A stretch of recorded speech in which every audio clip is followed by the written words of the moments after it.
Então, seguindo, já tendo a conexão com o banco de dados, né, e já tendo um usuário inserido, nós já podemos começar, inclusive, agora a fazer o nosso login. Então, aqui, ó, a primeira coisa que nós vamos ter que configurar é o formulário, tá? Sempre que você tiver um disparo de dados, você vai ter um formulário. Dentro desse formulário, você vai ter os campos que são preenchidos, que aqui estão como input, ó, que são os dois, né? Tanto do que recebe o e-mail ou o CPF, quanto que recebe a senha.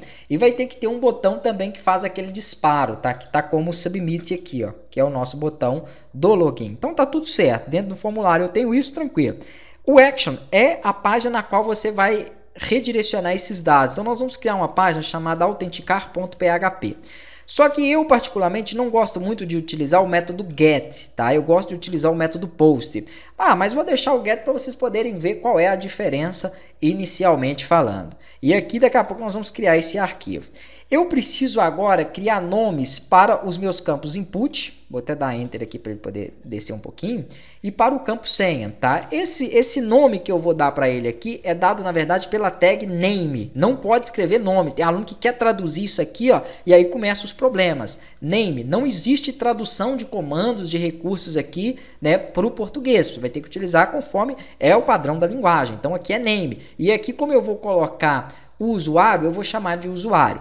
Esse outro, nós vamos colocar o que? A senha. Então, o name dele eu vou definir como senha. Poderia ser qualquer outra coisa escrita aqui dentro, ó, mas aqui no parâmetro não, tá? Então, eu falei que aqui é o usuário e aqui é senha e tranquilo, é só isso aí mesmo. Por que que eu estou dando nome a esses campos? Porque o valor que for digitado aqui, ó, eu tenho que depois recuperar ele. Então, é através desse name que eu vou recuperar aquela informação. Eu digitei aqui 1, 2, 3. Ele vai guardar para o campo usuário o valor de 1, 2, 3. A mesma coisa vai ser para o campo senha. Então, isso aí, né, é feito através desse name.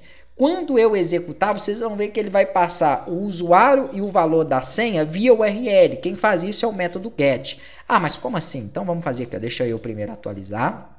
Colocar aqui, ó, usuário Hugo, senha. 1, 2, 3. Não existe isso ainda, ele nem vai fazer nenhuma verificação disso, tá? Só para vocês poderem ver. Ó.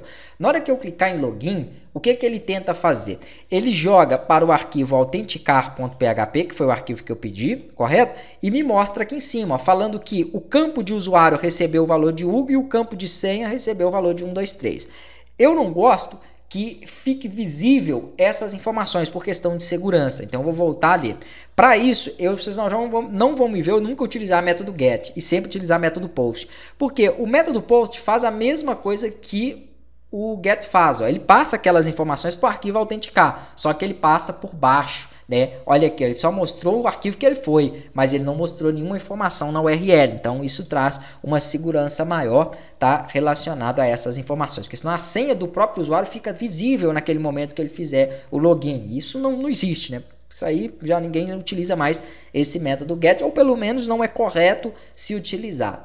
Agora, vamos fazer o arquivo autenticar.php para nós recebermos então o post que vai vir de usuário e que vai vir de senha. Vamos criar ele aqui na raiz também. Botão direito, novo arquivo, Ctrl S, autenticar.php e clique em salvar. A primeira coisa a se fazer é digitar PHP e pressionar Tab para que você crie a indentação aqui, a estrutura do código PHP. A segunda coisa é criar uma variável chamada usuário que recebe o post com o name usuário. Vou explicar melhor isso aqui, tá? A mesma coisa a senha. Então, sempre que eu tiver que recuperar disparos de um formulário, eu passo esse formulário recebendo aqui, né, o valor de post, conforme eu fiz aqui em cima, e, né, o método post. E quando eu passo o método post, eu tenho que recuperar uma variável padrão que é post. Se fosse get, era assim. Então, essa variável post vem com exatamente o mesmo nome que foi digitado aqui, ó, que é o usuário, tá?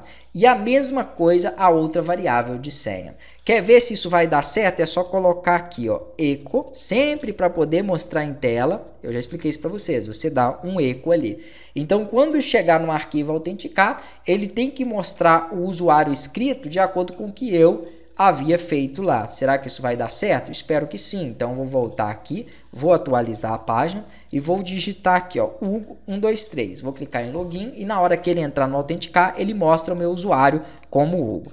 Problemas que você pode encontrar. Se você digitar aqui usuários, quando ele autenticar essa informação, ele vai falar que aquela tagzinha usuários não existe. E aí é aquilo que eu falei para vocês em algumas aulas anteriores. Leiam o erro.